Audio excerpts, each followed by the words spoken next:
doesn't make me feel any much less. It's just that I know the mom is looking after the little one, although it needs to be done decently.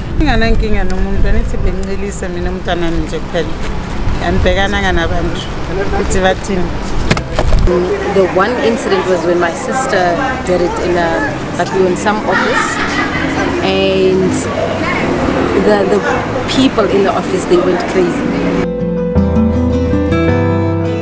For me, it's normal because we always see it where we grew up.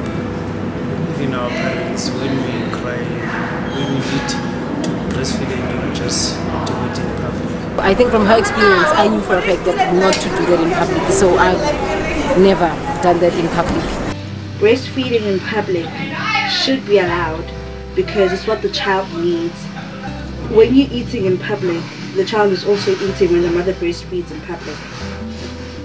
Breast milk has more nutrients and proteins that the child needs that the tin milk does not have. Like, you don't just stand openly, you need to like conceal it, like cover the child while he's breastfeeding.